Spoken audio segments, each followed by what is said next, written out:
Good evening, everyone. A Lowndes County supervisor is raising concerns about a Columbus special election. Leroy Brooks says one of the 6 candidates in the Ward 4 race is paying someone to go door to door to collect absentee ballots. An election commissioner came to Brooks after nearly 75 absentee ballots were requested. Brooks claims those who cannot read or write, the elderly and some disabled residents, are being targeted for votes that only need to be witnessed and not notarized. He calls it an insult to the black community. Now Brooks plans to file a complaint with the state attorney general and secretary of state. They go to these houses and get a request. The request is send a ballot to my house. So they tell them when they're getting the request that once the ballot arrives, don't let anyone vote except me. Brooks did not identify the candidate. State law requires the voter or an immediate family member to request an absentee ballot. The candidate also cannot witness the signing of the absentee ballot. A Lowndes County man pleads guilty to a federal child pornography charge. Nathan Kyles pleaded guilty to having a cell phone that had pictures or video of minors engaging in sexually explicit behavior. There was a second charge that was dropped in the plea deal. Lowndes County investigators were tipped off in 2018 about Kyles possibly storing the images of children simulating or having sex. A warrant led to deputies finding a Dropbox internet storage account where the pictures were found. Kyles will be sentenced in November. A California man is accused of getting a Lowndes County teen to send him sexually explicit pictures or video. Ryan Abrams was indicted by a federal grand jury for allegedly coercing or enticing a minor to engage in sexually explicit conduct, along with receiving visual materials of the minor engaging in that conduct on Snapchat, Facebook, and Instagram. Abrams was also indicted for a charge of allegedly enticing a minor to engage in sexual activity, which also violates California law. The age of consent there is 18. Lowndes County Detective Lieutenant Tony Cooper says the sheriff's office is working with several agencies in the investigation. Abrams lives in the Los Angeles area. Investigators believe the reported incidents happened in March and April of this year. Abrams faces up to life in prison for one of the charges and over $750,000 in fines. Time to turn gears and turn things over to Chief Meteorologist Keith Gibson. He joins us with a very warm first look at our forecast. Keith? Joey, warm and steamy out there. Live view with our Alpha Insurance Camera Network, though. We've quieted things down. We've had some showers and storms around, but right now pretty tame. One little cell there just to the north of Brooksville, a little bit of a downpour for you. But that's really just about it in our area. The heavy rain and storms now to our south, and we'll have a pretty quiet evening. But look at these temperatures, 85 to about 90 degrees. The heat index higher than that. The humidity very high. So we will be cooling down into the 70s this evening, but just sultry all night long. A chance for more storms starting late tonight into tomorrow. Your full forecast coming up. Better days are ahead for West Point. That's part of the message Chief Administrative Officer Randy Jones brought to the West Point Rotary Club today. Jones showed the group figures for the upcoming budget year. He also talked about projects going on in town. Jones believes employment numbers could also be improving. And talk a little bit about the time of year and what goes on in the city at the end of the previous fiscal year and the start of the upcoming fiscal year. We got some neat stuff on the horizon and a lot of jobs coming this way, so we're going to keep our fingers crossed to get more and more jobs. Jones has been with the city since 2008. Columbus firemen have somewhere new to hang up their uniform. Earlier today, the department did receive 70 wardrobe cabinets and 70 foot lockers. Johnston Tom Bigby Furniture Manufacturing Company donated the storage space. JTB says firefighters notified them about the need. So this morning, they sent their trucks over to drop off the goods. It is extremely beneficial when we come in for 24-hour shifts or more. We have a place to store our personal items and keep our uniforms nice and tidy, whether it be hanging up on a hanger or our Class A uniforms or our dress uniforms or even our day-to-day uniforms that we have. It'll be a little more organized. I'm retired, law enforcement, so I'm a retired first responder. And the brotherhood and sisterhood that we had with first responders when I was in a uniform was everything. You never knew what was going to happen when we would need one another. So to be able to help first responders in a different career, it just makes me thrilled. The storage units will be distributed to all of the city's fire stations. Mississippi state leaders cut the ribbon on a new student housing project today. But if you're looking for a traditional dorm, this isn't it. Our Quentin Smith gets a look and joins us in the studio to tell us why this project is so unique. Quentin? Joey, the apartments at College View are nice, but what sets it apart from traditional housing is there will be a built-in neighborhood. Get this, the complex will also feature available space for retail and restaurant development. MSU leaders say this offers students the in-town feel without having to leave campus. This isn't the student housing that you're normally accustomed to. College View has studio, 1-bedroom, 2-bedroom, and 4-bedroom apartments. In fact, it's the first one of its kind in the state. College View is something that students have never been offered before. With a snip of the scissors, the doors at College View Apartments at Mississippi State are now open to the public. This was the ribbon cutting for College View, our new 650-bed residential community for students.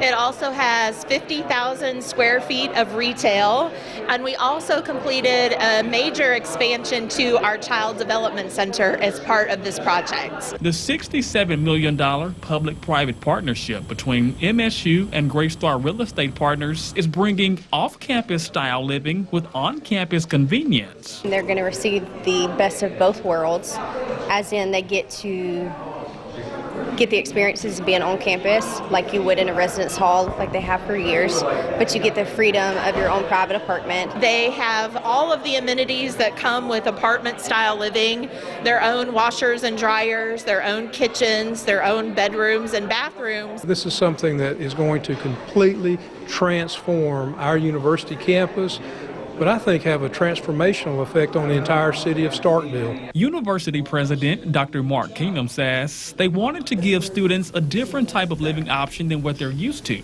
and he believes College View Apartments will do just that. Our students are going to love this facility.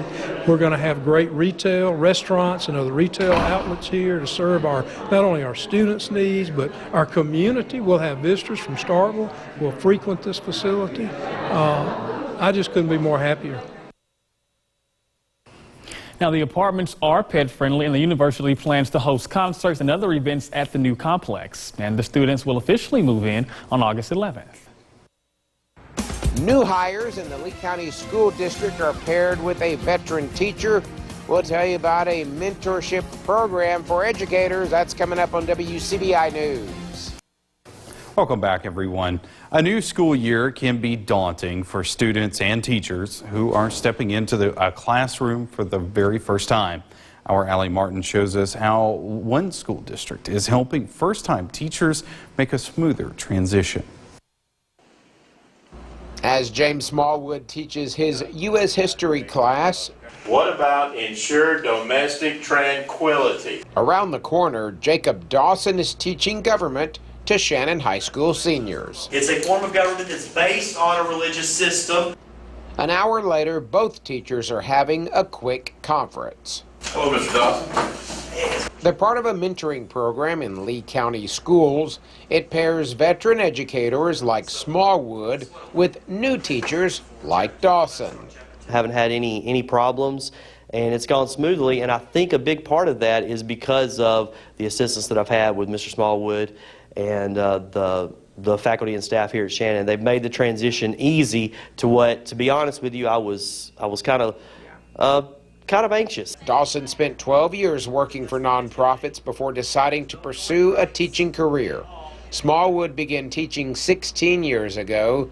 He served in the military before entering the private sector, eventually switching from a career in construction to one in the classroom.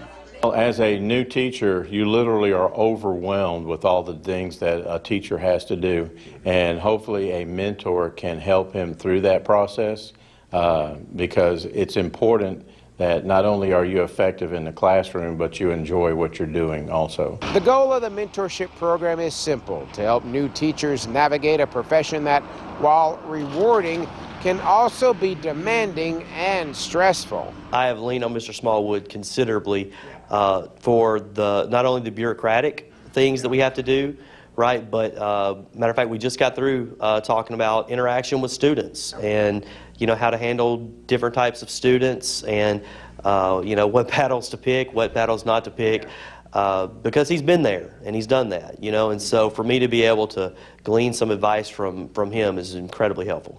Dawson and Smallwood will continue to meet over the next 2 years. After that, Dawson will be ready to share his knowledge and experiences with a new teacher. I would love to be able to be in that position to where I have the occupation in the way that Mr. Smallwood does, to where I can help somebody else. In Shannon, Allie Martin, WCBI News. The Mentor program in Lee County is for all new certified teachers in grades K through 12.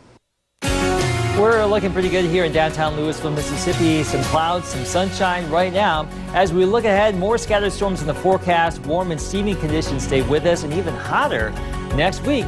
We'll have your full forecast next. Your WCBI First Alert AccuWeather forecast with Chief Meteorologist Keith Gibson. Looks pretty good in Tupelo right now, 616, a mix of sun and clouds out there with our Alpha Insurance Camera Network. We go to Durham's and Vernon at West Alabama there in Lamar County, looking pretty good as well. A lot of sunshine in Columbus, and it is just steamy out there. The heat index still at 102 in Starkville and at GTR. It is a warm Thursday evening across the entire region, and you can see here across the region outside of any storm, the heat index well into the upper 90s and low 100s. Likely the same story tomorrow, too, across Mississippi and Alabama. If you don't see a storm, the heat index will be pretty high. A lot of humidity in the air, and we have a heat advisory that's in place for a good chunk of central Mississippi through tomorrow, and also out back to the west too, and it's going to be even hotter as we get into early next week with a big ridge of high pressure coming on in. That's going to lower rain chances just a little bit. The temperature goes up. It's just going to be a warm and steamy regime here. Right now we have high pressure back to the west, and that's allowing this northwesterly flow pattern. This has really been the pattern for the last week or so, and this pattern will stay with us through the weekend, it looks like. And you can see, looking back upstream, there are some showers and storms back here in Arkansas and Oklahoma, and some of that energy will give rise to some additional showers and storms around here, maybe late tonight, but more so tomorrow. And the entire region, our entire coverage area in this green, this is just category 1 of 5. So there's a slight chance for a few isolated damaging wind gusts with any stronger storm as we get into our Friday during that daytime heating. Tonight, down into the mid-70s, variably cloudy and muggy. That rain chance is 10% or less. And for you Friday, yeah, there may be a shower storm early somewhere in the region, but the better odds everywhere will be during the course of the afternoon and evening. Upper 80s to low 90s for the actual high. But our temperatures will be cooler if you do see one of those showers or storms. The rain chain's about 50%. Variable wind here at about 3 to 8 miles per hour. So pretty warm here and steamy again on our Friday. Tomorrow morning, there may be some storms around. The higher odds maybe across the northern tier, but all spots will have a chance for some rain and some storm activity during the day. Friday, whatever does develop will tend to go away tomorrow evening before we see a few more clusters as we get into our Saturday, also Sunday too. So the overall weather pattern not really changing too much here, but as I mentioned, it will be a little bit hotter next week. We're forecasting mid-90s Monday and Tuesday, 96 with a heat index well into the triple digits, maybe 105 to 110. All right, thanks, Keith. A night of fun is about to be underway in Starkville for National Night Out. It's been a busy day getting everything ready for the event. Our Scott Martin joins us live with a look at what you can expect and what time it all starts. Scott? Yeah, Joey, well, the fun actually started just a little bit early. I don't know if you can see some kids behind me. They're already playing on the bounce houses here that are set up. People are still around getting their booths set up. Everything's officially going to get started at about 7 o'clock. There's a school supply booth out here where it looks like some people are going to give out some school supplies and things like that. I see Corporal Brandon Lovelady standing over there. Chief Frank Nichols is here. There's also an officer that's going to get into a dunk tank. So if you want to have a chance to knock an officer into the water, tonight's the night to be out here. Things are here at this taking place at the Sportsplex in Starkville till 10 o'clock tonight. Reporting live in Starkville, Scott Martin, WCBI News. All right, thanks, Scott. New head coach, new division, new challenges, a lot of new in South Pontotoc this upcoming year. See the preview next in sports. WCBI Sports with Tom Ebel is brought to you by your local Ford dealers. Go further. Wrapping up our high school football tour previews in Pontotoc County. Last but not least, the South Pontotoc Cougars. The Cougars make the jump from Class 3A to 4A in 2019, and a confident bunch is ready for the challenge. South Pontotoc is stop number 46 on the 1660 high school football tour. WCBI's 60 Schools in 60 Days is brought to you by Sparklight. 2, 3, 4! 2019 will be a season of new for South Pontotoc. New impact players as the Cougars work to replace 18 seniors. Also a new head coach as former defensive coordinator Rod Cook enters his first season as head coach following Michael Bradley's resignation. With Coach Bradley leaving, he and I had both plans to carry things on just like he wasn't here. And, you know, the kids made a commitment when he left at Thanksgiving that they knew what they were going up against, and all of them stepped up to meet the challenge. Nothing really changed. He's just, you know, he's still the fiery head coach, fiery, you know, whenever he was defensive coordinator, he's still the same. Ain't nothing changed. It's going to be good having him. He's really, you know, lifted this program after Coach Bradley left, but it's nothing's really changed. We're still going to play hard for him or for whoever's our coach. I like Coach Rod. He's a good coach. He'll get on you when he needs to, and then let you know he loves you at the end of the day. One of the key guys Coach Cook won't have at his disposal this season is running back Eddie Ivey. It's going to be difficult to replace him for sure, but I feel like we'll be able to do it this year. We have some people that's stepped up and have taken control, and I feel pretty confident about them. It's hard to replace those guys. You know, they've come up through the program, and you know they've worked hard. But you know, we've got guys to step up and fulfill those positions and fulfill those roles, and we got some good seniors and some good leaders. And you know, it feels like they never left. I had a lot of respect for those seniors, but everybody's replaceable at some point. Everybody's got to go. You can't stay forever. And I feel like there's a bunch of younger people stepping up and filling those shoes. But the team brings back its stabilizing force in field general, quarterback Eli Allen, who looks to have a big junior season. He'll come back and he'll just step in like he normally does and lead our team like he normally does, and we'll come out with the victory. Definitely this offseason he's stepped it up a notch, and he's gotten a little better in everything that he wasn't as good as last year. And I feel like I'm pretty confident in his abilities, and I feel like we're going to be pretty good this year. The Cougars hit the field August 23rd to take on East Webster. With South Pontotoc on the high school football tour, Chris Bolton, WCBI Sports. 60 Schools in 60 Days with South Pontotoc High School was brought to you by First Choice Bank. We've officially entered the home stretch of the high school football tour. Just 14 stops left. Here are some of the upcoming previews. We stay with a loaded Region 2 4A. South Pontotoc joining the likes of Moorville, Shannon, Pontotoc, and Itawamba HS this year. And then Monday, stop number 50, we check in with the New Hope Trojans.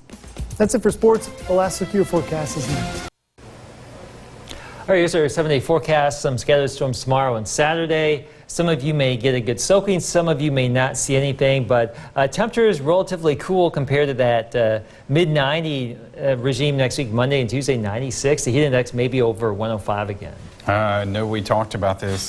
Plenty of water breaks. It's still summer, and it sure is. 96 out there, and heat index over 100. Stay cool. Absolutely. All right, thanks so much for joining us, everyone. Have a good night.